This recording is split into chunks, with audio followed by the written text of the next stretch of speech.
Well, what I want to do is I want to make sure that we are all pursuing what is a systematically progressive worldview. And the reality is that of the 100 plus of the people that have been gathering for these conversations over the past dozen some weeks that we've been doing this, all perceive ourselves as progressive for the most part. But it's not entirely clear to everybody exactly what that means. There's an instinctive sense that it somehow differs from being just a liberal. And more importantly, it's distinct from being only a moderate person or a conservative person. Most definitely different from being a reactionary person or an authoritarian person. All of these constituencies exist inside the Western democratic tradition. What I want to point out is that what we're looking at right now in the upcoming election is an effort on the part of the National Democratic Party to discern its proper place in the political order. One of the challenges has been, we've touched upon it briefly in earlier discussions, is that at the very end of the Cold War, on December 31st of 1991, the Republican Party kind of retrenched immediately with the dissolution of the Soviet Union back to its kind of extreme right-wing reactionary mode of ethical reasoning that governed the entire robber baron era. That went on from around 1868 at the end of the American Civil War to 1898, with the ascension to power, as I've said before, of the administration led by Mark Hanna, which was the presidency of McKinley. And that was the high watermark for the rise of the Industrial Revolution, the sense of manifest destiny, the sense of the white man's burden to basically set up an imperial venture on the part of the Caucasian race around the world to lay claim to all of the natural resources of indigenous people around the world. And what happened is that there was a major pushback against that major operation that arose at the end of World War I.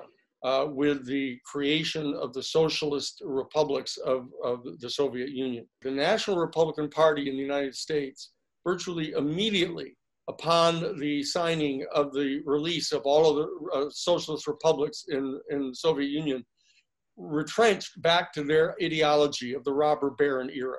And they became quite forward about the whole thing, with Ronald Reagan, asserting their right-wing values of an elite, Caucasian, racist, greedy, aggressive capitalist kind of venture, sort of epitomized in the movie with Michael Douglas, whatever that was, the Wall Street, right? Where greed is good and it's the driving engine of our economy and all of that.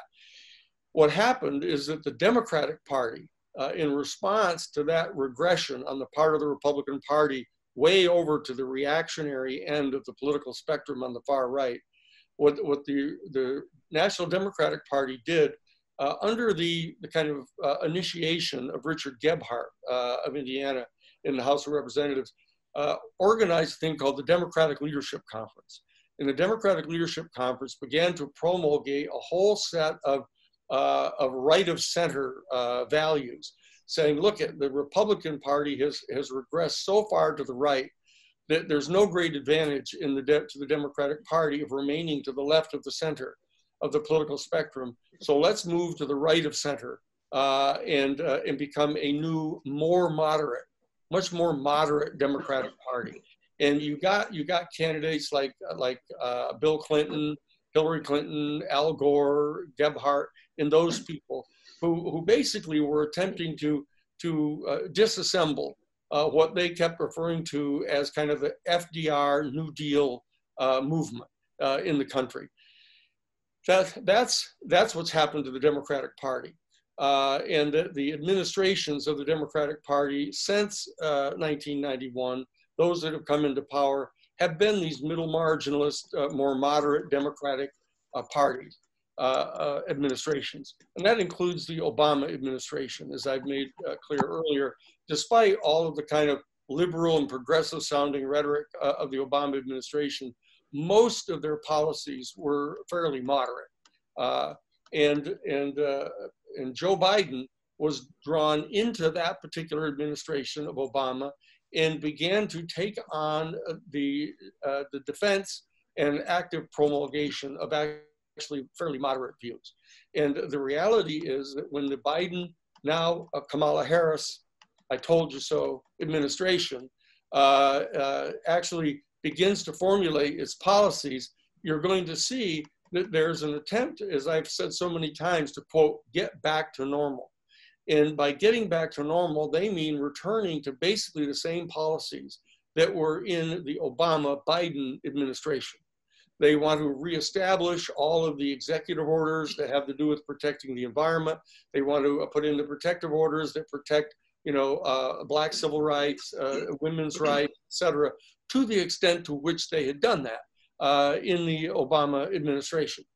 And so that's what we're looking at right now. It's perfectly clear, as I've predicted in the past, it was perfectly clear that they were, with all the pushing and shoving and up and down, they were going to pick Kamala Harris to be the VP. It was just as obvious that they were going to pick Joe Biden, even though he was tanking in all the early primaries. It was clear the Democratic National Committee wasn't going to allow that to happen. They had ordained him to be their nominee way early on in the process. And so they rushed in with Jim Clyburn to give him his aggressive endorsement, so that he could win the South Carolina primary race. And then they just started sweeping the primaries. So what we're looking at now over the next 4-year period is the attempt on the part of the Democratic National Committee to get all of the policies restored that were the policies of the Obama administration. And so you're going to see, most likely, the fact that Susan Rice is going to be the national security advisor for Joe Biden. She's going to be with him every morning for the national security briefing, every evening at the end of the day, bringing him up to date on everything that's happened during the day in the field of national security. She's going to be the key link to the national security state. The Vice President, Kamala Harris, is going to chair the 5412 Committee of the National Security Council responsible for covert operations. They're going to start getting back into the same foreign policy that the Obama administration had, which was attempting to surround Russia and draft all of the different republics formerly in the Soviet Union to become part of NATO. They're going to be engaged in promoting and promulgating the International Monetary Fund, the World Bank, the World Trade Organization. They're going to start instigating these world trade agreements, the same kind that Obama was promulgating and the Clinton administration did, of NAFTA, the North American Free Trade Zone. They're going to start doing all of that stuff. So it's what I want to emphasize here as our point at like 7:15 in our gathering tonight, that what we're getting ready to look at for 4 years, even though a lot of people are going to be cheering the return to normal, what we're going to be looking at is a decidedly moderate Democratic Party agenda. And that is not satisfactory in our opinion. That from a strict public interest point of view, from the Romero Institute, we believe that a genuinely progressive, social, democratic agenda needs to be promulgated and identified. And that's what we're in the process of getting ready to do. So what we want to do tonight is I want to lay out to you what the different fundamental underlying beliefs are of the progressive worldview. So that while you may have an instinctive understanding of your being different than simple liberals or moderates or conservatives, I want us to try to understand what the undergirding principles of a progressive worldview really are. Okay, and so let me do that. And this gets a little profound, but I know that you're all with me, or else you'll be doing something else on a Friday evening, right? Like the other 44 people are. I might point out, you better talk to these people. But so the bottom line is this: is that And many of you have heard me say this before, those who have attended the classes or have watched the classes online, that the reality is, and I learned this at Harvard University, the professor of comparative social ethics. There are different worldviews that are driven and identified by a particular social ethic. When faced with a series of alternative choices for a community to make, to attempt to address and redress a particular public policy problem, they will make different choices. People who follow a different mode of ethical reasoning will choose a different option by means of which to address these public policy problems. And they've done an awful lot of research at Harvard University. Talcott Parsons in the Department of Sociology has undertaken major studies of this with thousands, literally thousands of graduate students at Harvard University and around the world. And what they've come to determine is that the worldview choice that a person makes is fundamentally predicated upon the decisions that people make about each of four major pillar questions that undergird a person's worldview. And even though people aren't self-conscious about this and don't realize what it is that they're doing most of the time, deeply unconsciously, people come to a certain operating conclusion in their mind about the answer to these four fundamental pillar questions. Now, most people aren't that clear about it, and that's why most people aren't very good at making consistent ethical judgments. They come out all across the board and end up actually making decisions that are conflicting with each other. Okay, so the bottom line is, am I on the big screen for everybody, or okay? I just see me in a little tiny hole here on the side. Okay, so the bottom line is that these questions are the following. One is, and I guess if you think about it hard enough, it shouldn't be too surprising. It's the cosmological question. And that is, how did our physical universe come into being? Has it always been here? Has it always been like it is? Did it start out with some big bang and is running on towards some ultimate point of dissolution? Or is it going to get to a particular point and then come back together again? Is it expanding and contracting? There's a whole lot of options that exist here. And I won't go into great length at this. You can go on our Romero Institute website and you can find that whole discussion. And Tatanka and Carol will send to you where that link is on our Romero Institute. Chris will give that to them and you can hear that entire lecture. But the bottom line is that the different positions that people take with regard to the cosmological question, that authoritarians who are on the extreme right end of a spectrum of 8 different worldviews that splay out along the spectrum from right to left. The extreme right-wing position is an authoritarian worldview.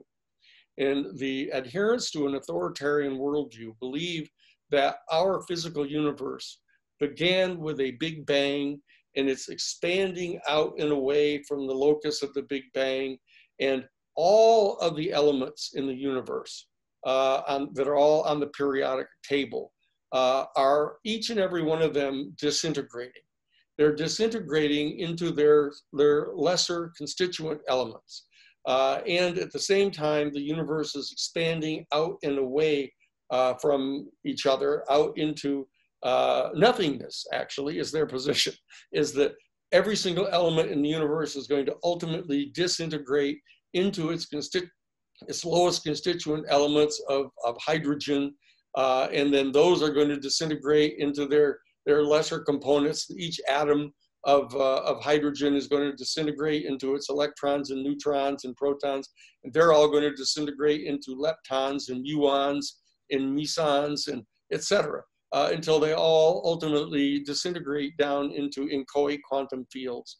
And eventually, and at the same time, they're all moving out and away from each other to the point where they're all going to dissolve and disintegrate, literally.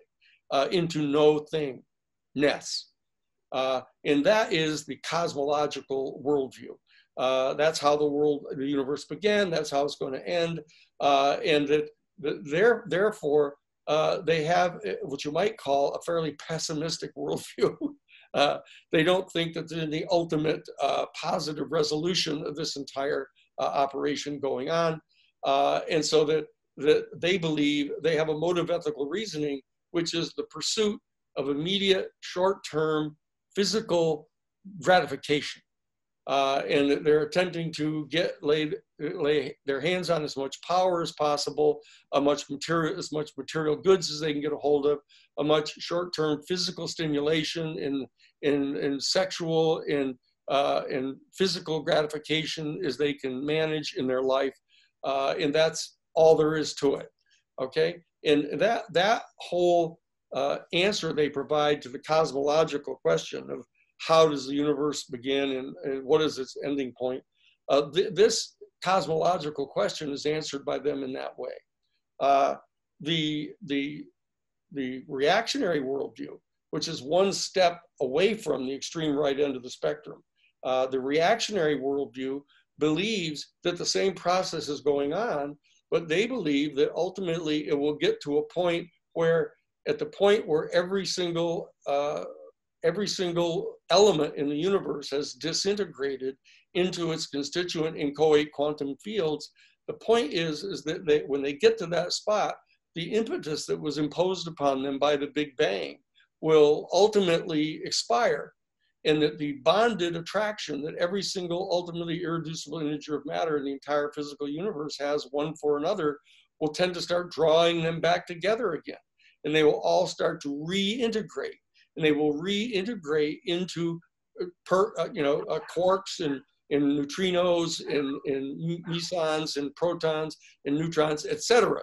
And they will begin to reform elements and reform galaxies and reform solar systems, reform life forms, and they will all reform. And so that then when they all condense down into the tiniest condensation, every single ultimately irreducible integer of matter in the entire physical universe will be in direct physical contact with every other one. And the entire universe, physical universe, will devolve to the size of a head of a pin.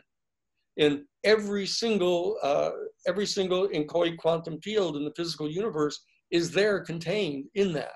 And at that particular point, the polarity of attraction will reverse itself, and they will all blow out, not from one center outward, but every single one of them pushing away from every other single one of them.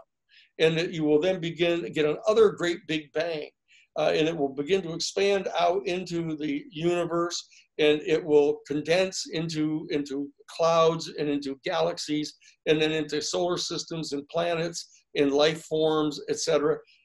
And this goes on, and there's this oscillating universe that's referred to as.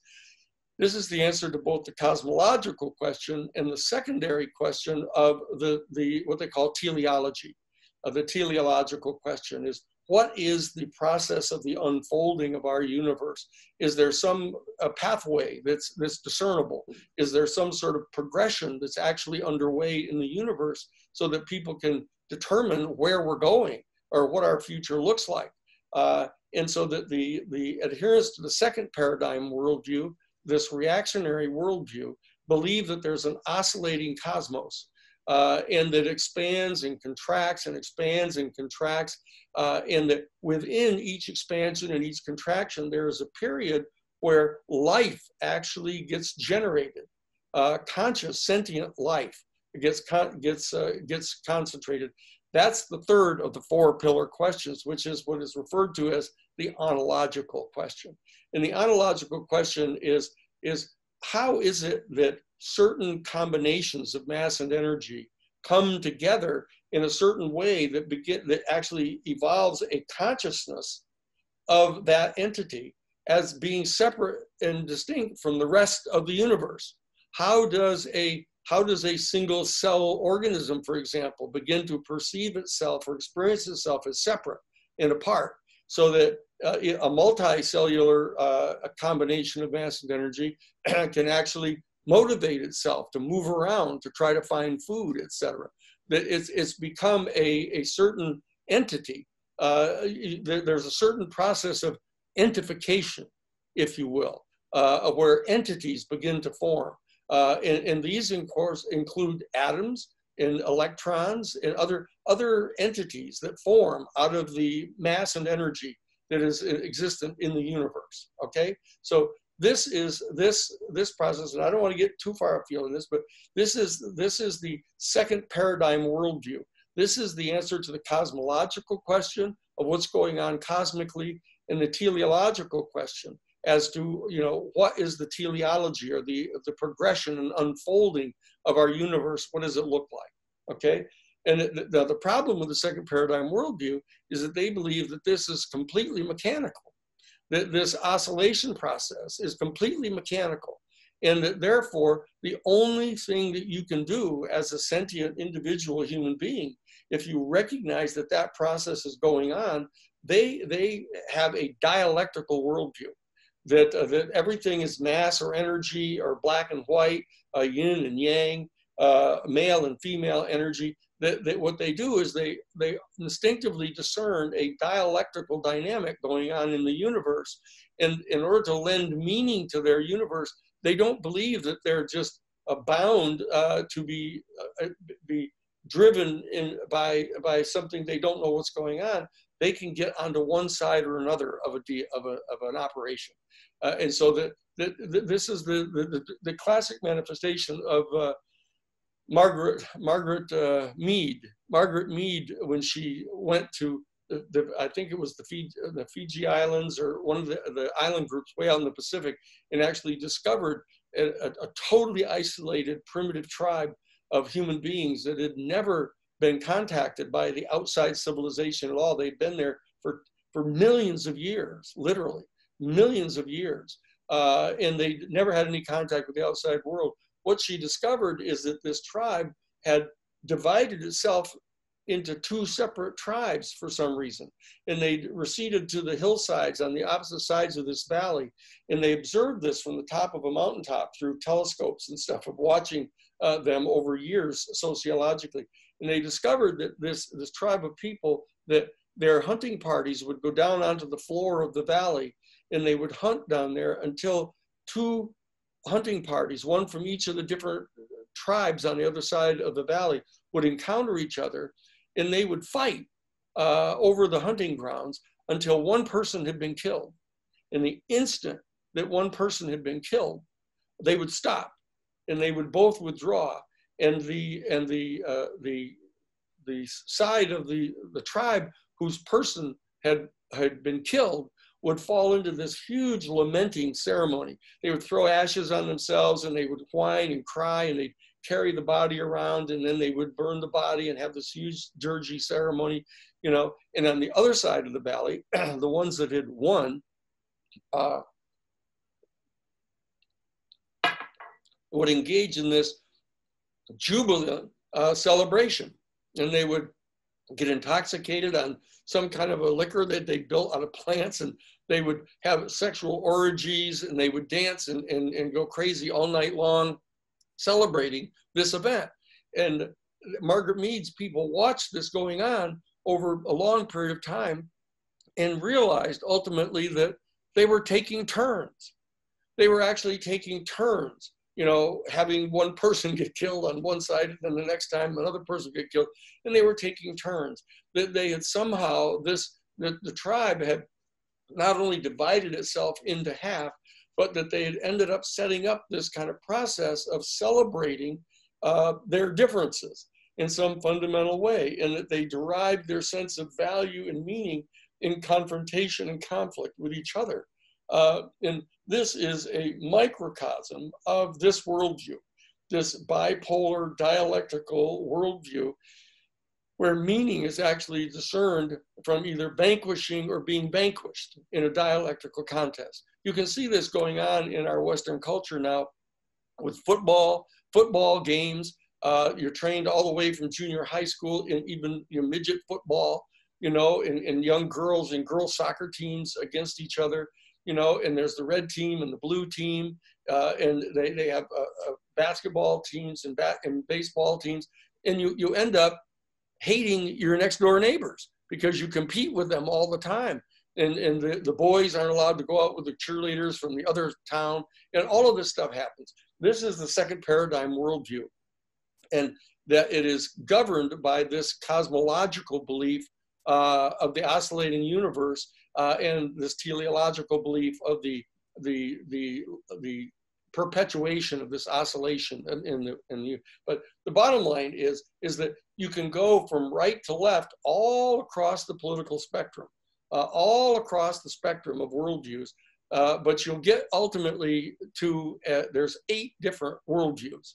Where we are right now in the progressive community, we have evolved, those of us who are adherents to the 6th paradigm worldview, we have evolved to a point where what we believe is we actually agree that there is this oscillating cosmos, but we have come to the belief that our human species has evolved and is still presently in the process of evolving a 6th faculty, in addition to being able to hear and smell and touch and taste, and that there's a 6th faculty that is evolving in our human species. This is absolutely essential for you to understand in order to understand the 6th paradigm worldview, because that we believe that there is a faculty by means of which our human species can actually experientially encounter, like we do light, the vibrational frequency of light that has a particular pitch and amplitude, and sound, which has a particular pitch and amplitude, that we can actually physically discern the bonding phenomenon like magnetism that holds the entire universe together into a unified harmonic whole. That we know, for example, that if you get into a large, huge gymnasium and you suspend by a carborundum wire a gigantic wooden ball, solid wooden ball, and you go clear to the other end of the gymnasium and you suspend from a fine wire a little tiny wooden ball and you release it, the little wooden ball will move toward the big ball because they're attracted to each other. This is not magnetism. These are not metals. It turns out that every single unit of matter in the entire universe is attracted to every other one. And despite the fact that there's this impetus that's been imposed upon them, driving them out and away into this expanding and disintegrating universe, there's at the same time this attraction force that exists in the universe everywhere, and that every single irreducible integer of matter in the entire physical universe is physically attracted to every other one. The degree of attraction is simply inversely proportional to the square of the distance between them. You may remember that from way back in your high school physics, but that's a physiological reality, okay? And what the adherents of the 6th paradigm worldview believe is that we are evolving a human faculty by means of which we can instinctively and experientially encounter this unitive phenomenon, that we can in effect tap into this almost like a radio crystal set, and that we can discern experientially the unity of all being, the unity of the entire universe. And there is this inrushing sense of elan, a sense of unity and harmony, and that through this direct experience, we can in fact discern what type of conduct on the part of human beings, individual or collective, is actually harmonious with the natural order of the universe, and what type of conduct is disharmonious to the natural order of the universe. And so underlying this entire 6th paradigm worldview is what is known as a natural law worldview. And this is an extraordinarily important issue here in our American governmental experiment, because shot through the entire founding documents of the United States, our Constitution, is this underlying theory of natural law. And you've probably heard about that in the past, that anybody who studies any constitutional history of the United States finds this out, that the adherents, that the people who were among the founding fathers believed in natural law. And it was the ethos that sort of infused the entire founding of the Constitution of the United States. And the reality of it is, I'll find my book here, but the reality of it is that James Madison, who was the principal author of the Bill of Rights in our American Constitution, and Aaron Burr, who was his sidekick, both of them were trained at the College of New Jersey, which later became Princeton University, at the College of New Jersey, by a man by the name of John Witherspoon, who taught the course on moral philosophy. And he taught the moral philosophy of natural law. And they taught this whole understanding of natural law that had evolved as what they call the Scottish Enlightenment. The Enlightenment was a different enlightenment than just pure rational, scientific, logical positivism. It was a natural law concept that infused the theory of science. Let me find my book just so I'll get the numbers right for you. Sorry about this, but I should have gotten these out a little bit earlier. But I've got the exact data here, which turns out to be extraordinarily important because it turns out that John Witherspoon at the College of New Jersey taught not only James Madison, the principal architect of the American Constitution, and Aaron Burr, who's the man who killed Alexander Hamilton, who was the lawyer for the other people who were not natural law. But it turns out that John Witherspoon personally trained at the College of New Jersey, 37 different federal judges. He taught at the College of New Jersey from 1768 to 1794.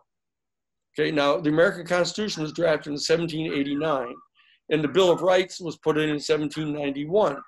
Okay, and he taught 37 of the original federal judges, 3 of whom were United States Supreme Court justices. He taught 10 of the cabinet officials over his lifetime, 21 United States senators, and 39 members of the United States Congress during his lifetime. And so that it's extraordinarily important for us to understand the kind of influence that this particular worldview had on the founding of the Constitution and the underlying premises of natural law. That is extraordinarily important, because when you understand what we're talking about here, you'll understand that it isn't just that you feel like something is right or wrong. There is an actual science going on here that has been talked about all the way back into the time of Plato and Socrates, in the Stoics, back in ancient Greece. The entire origins of democracy in Western civilization are rooted in this scientific endeavor to try to ascertain how the world began and how it's unfolding, and what our relationship as human beings is to the organic order of the physical universe. And the thing about natural law in the 6th paradigm is that we believe that every single human being is endowed by their creation with a capacity like seeing and hearing, tasting, and smelling, to be able to discern what type of human conduct is harmonious with or disharmonious to the natural order of being. Now, this may sound a little arrogant, but the fact is that it is. And it's not, but it's not to say that only people who are conscious of having this particular faculty are entitled to make the decisions for a polity or a community. What they've come to understand is that this very mode of ethical reasoning requires that every single human being be allowed to play a part in making decisions about her or his own life. And that they all have the responsibility to participate in making decisions for the collective community. And so that what this provides is a source of authority pursuant to which the collective community can come together and share their views on what it is that ought to be done to collectively address certain public policy problems that occur. For example, if your community lives on the banks of a river, and the river every several years overflows into your territory, you can come together and decide that you ought to work all together to figure out how to capture some of that overflow, to irrigate your gardens with it, to find out how it can help increase the fertility of your land, et cetera. But those kind of efforts are going to require almost everybody in the community participating, for example, in making this real. Okay, or like if you're a tribal people, you can decide how the community comes together and divides up the responsibilities for the community. Some people can hunt, other people can attend to the gardens, some other people can attend to the children, other things that need to be done collectively. And what's happened here is that this sixth paradigm worldview, this progressive worldview, has generated a feeling, a conclusion on the part of the people that is different than the traditional theological, mystical worldview of the seventh paradigm, theistic worldview.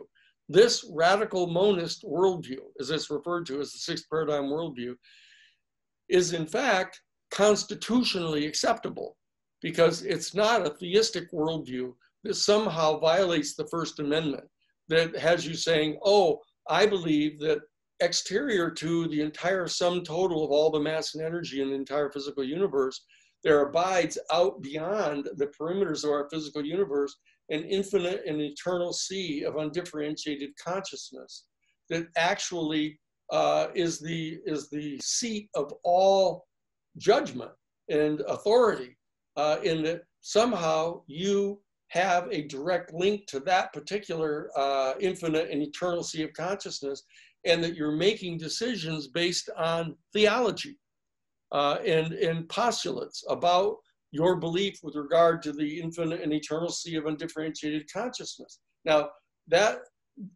seventh paradigm worldview that is off to the left of our progressive worldview is known as a utopianist theistic worldview. And for historical reasons, the founders of our American Constitution took the position that they were going to prohibit the newly created United States government, and then later on through the 14th Amendment, to keep the state governments from being able to dictate what things ought to be done predicated upon some particular theistic worldview. That's a clear historical decision that's been made by our constitutional democracy. But instead, could you talk for a second to the hypocrisy of all of that? I mean, the fact that we have a God we trust on our money, you know, and really there isn't truly a separation of church and state, and the fact that all of these traditional moral leaders were also white supremacists. I mean, you know, there are some serious breakdowns. Yeah, sure I can. There's not any doubt at all. There's not any doubt at all that there are adherents to certain theological worldviews who believe that they are entitled to coerce other people into believing what it is they believe about the infinite and eternal dimensions of the realm exterior to our physical universe. There's no doubt about that. And that there's been contradictions in what they have said and what they've done.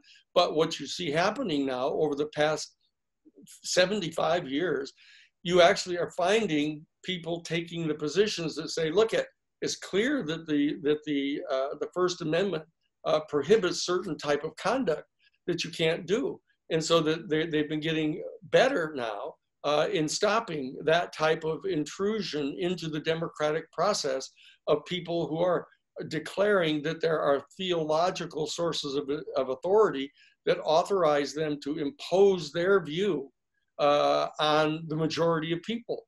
And they're not authorized to do that. Whereas the sixth paradigm worldview actually can point out that there are natural physical laws going on in the universe that are being violated by certain rules and regulations. For example, to allow children to be enslaved and put in the mines, for 7 days a week, for 12 hours a day, is absolutely violative of our species being able to flourish.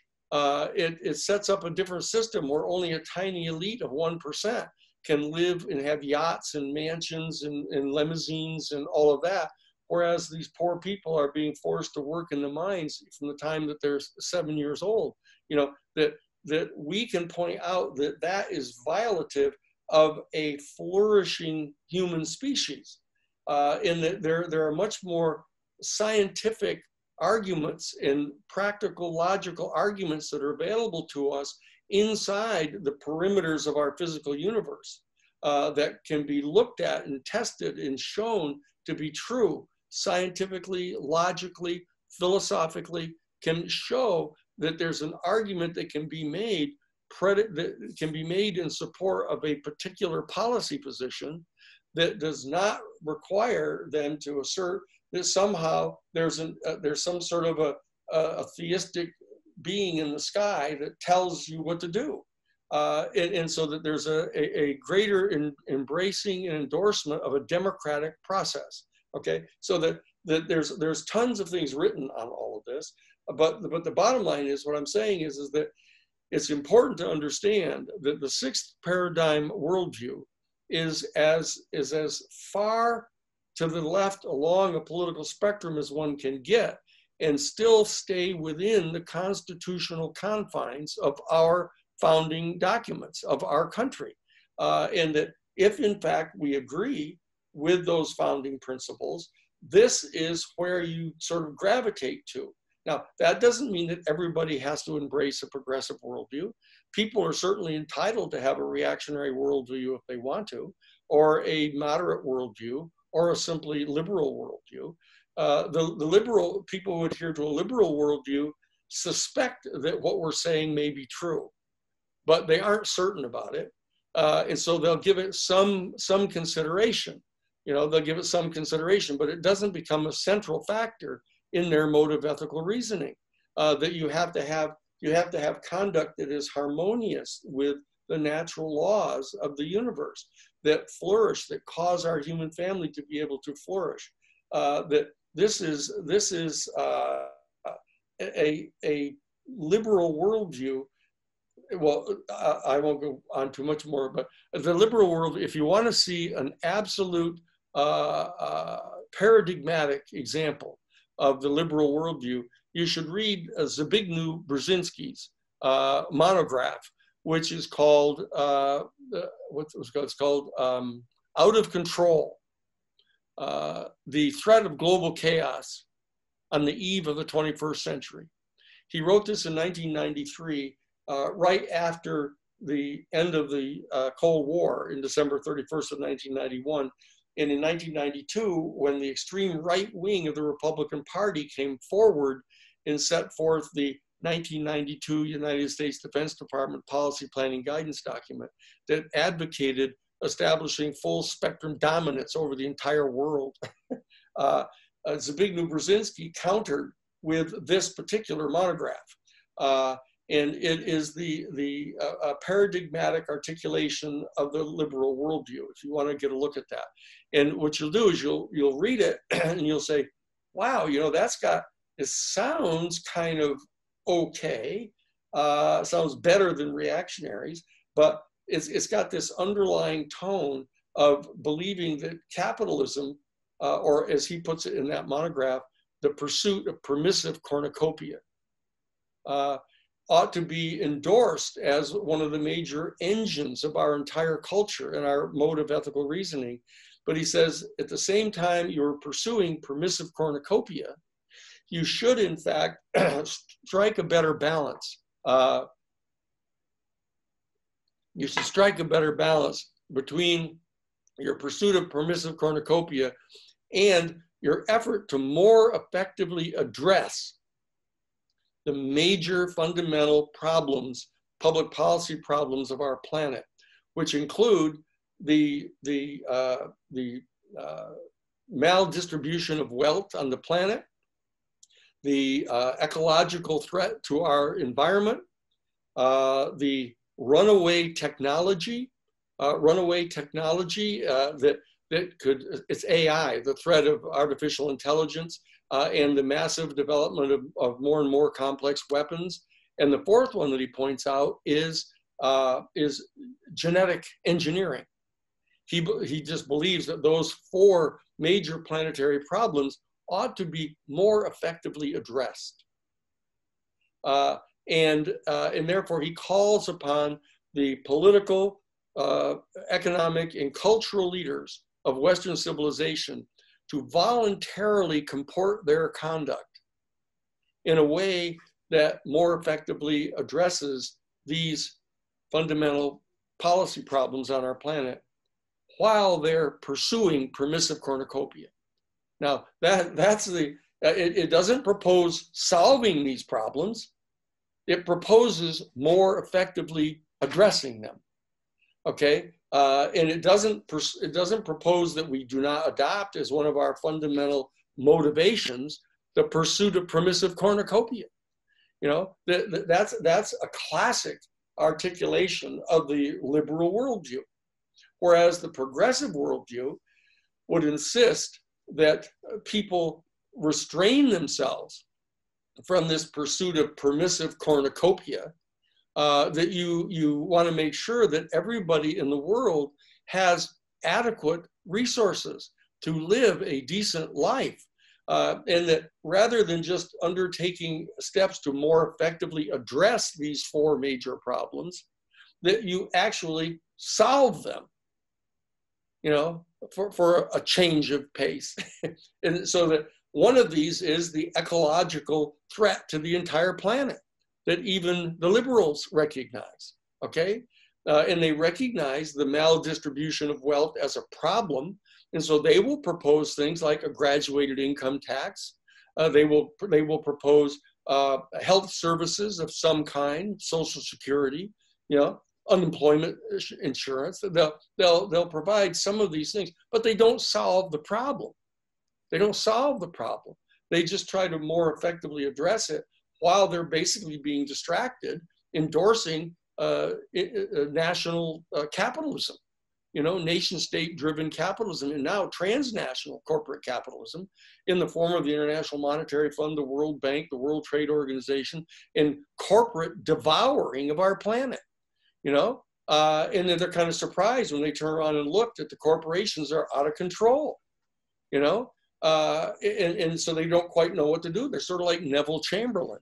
Oh, wow, look at this thing that we've created has gotten kind of out of control and they don't know how to address it.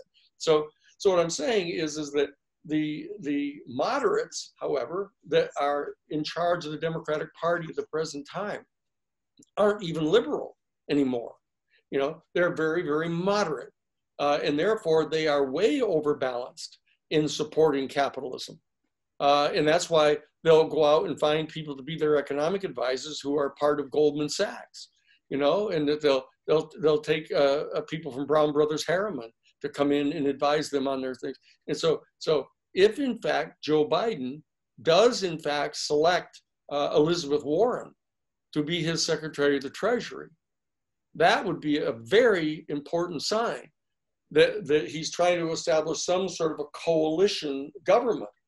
And if he picks Bernie Sanders to be the head of the Health and Human Services Department, that would be a further compromise where he's moving away from this moderate Democratic leadership conference type of mode of ethical reasoning. These are the basics now, and that inside the progressive worldview, there's a whole lot of fundamental principles that have to do with natural law. And it has to do with human equality. It has to do with theories of justice. It has to do with more or less establishing an egalitarian system where the resources of the planet are not going to be pillaged and exploited. They're going to be, portions of them will be developed to the point where people meet their needs, and that the needs are distributed on a basis of from everybody's work according to their ability, and everybody gets provided what they need from each according to their abilities to everyone according to their needs. And that doesn't mean that some people think they need yachts, you know, and limousines, and so therefore we ought to give them to them. You know, the real challenge in the progressive worldview is how you have a state instrumentality that actually serves the interests of all the people and doesn't just serve the interest of an elite 1%.